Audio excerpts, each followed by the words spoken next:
Okay, you're in the boundary waters and you're by your campfire, and all of a sudden you hear cries coming from the lake. And you look out and you see a capsized canoe and some people out there, and you grab your kayak and you paddle as fast as you can to get to the capsized canoe. And when you get there, you notice there's a grown woman and a little baby infant clinging for their lives. You have a kayak, you can only take one person at a time. What do you do? Hi, this is Dan Wagner from Sycamore Tree Catholic Evangelization and Apologetics. I was at Mass this morning, and the pastor of All Saints in Minneapolis gave an impactful, powerful talk, and it was centered around an article in Crisis Magazine written by William Kilpatrick called The New Primitives. The article was insightful, and I recommend you take a look at it. But I want to read a brief excerpt from the article. It says, "Rejection of God does not lead to a flowering of civilization, but rather to a primitivization. Many of the ideas that are now current are pre-scientific and even anti-scientific. Science is solidly on the side of those who say that babies are babies and that boys cannot become girls, yet when science comes into conflict with today's magical beliefs, it is rejected out of hand. For many, the ultimate source of truth is not reason or science or God, but feelings." And I think if we look around, we can see that is so true. He goes on again later to talk about the role of the state, and the state more and more being the final arbiter of the validity of feelings. And it's hard to believe that this is where our society now is, but we've been there many, many times before. So the other night, I was online on Facebook, and I saw a post by a former schoolmate that was pro-choice, and I was surprised. He basically was saying, it's a woman's body, and therefore she alone has the right to choose. So let's go back to our illustration. We've arrived at the overturned canoe, and there is the mother and the child. Western civilization has instilled in this idea of taking care of the most vulnerable first.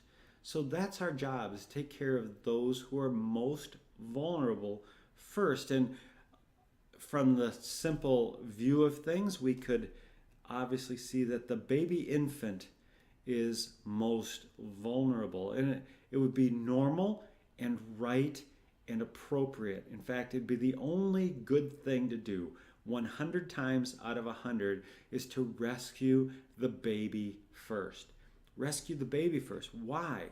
Well, there's a lot of reasons, but mostly is there is an understanding that the adult is in better position to take care of themselves under whatever circumstances come up. Maybe a storm comes up or what have you.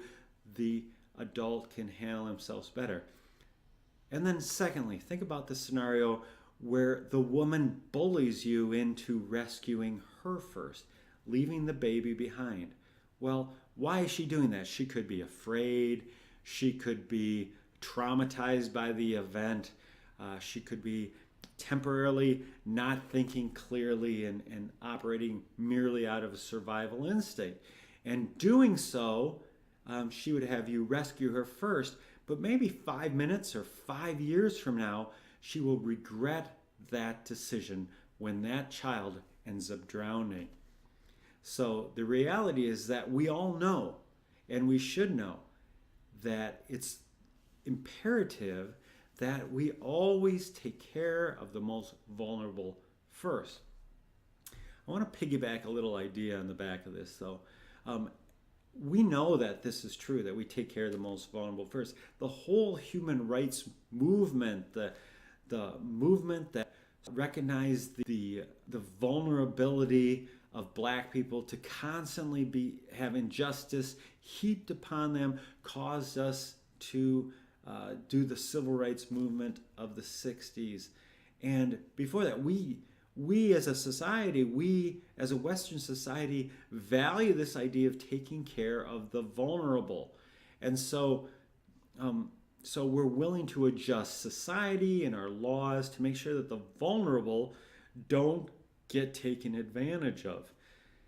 But we've come to a place where we've confused the vulnerable on this side with the marginalized on the other. Believe me, an axe murderer is going to be marginalized. But that does not mean they're a vulnerable person that needs to be protected in the same way that a vulnerable adult, like an elderly person or the unborn or an infant, needs to be taken care of. So I just wanted to try to lay out this idea that we always take care of the vulnerable first. Every marginalized person is not vulnerable, at least they're not vulnerable in a way that society needs to take care of them. And we need to get all of society's boat back from being capsized and put reason and science and, most importantly, God at the forefront of all our thinking.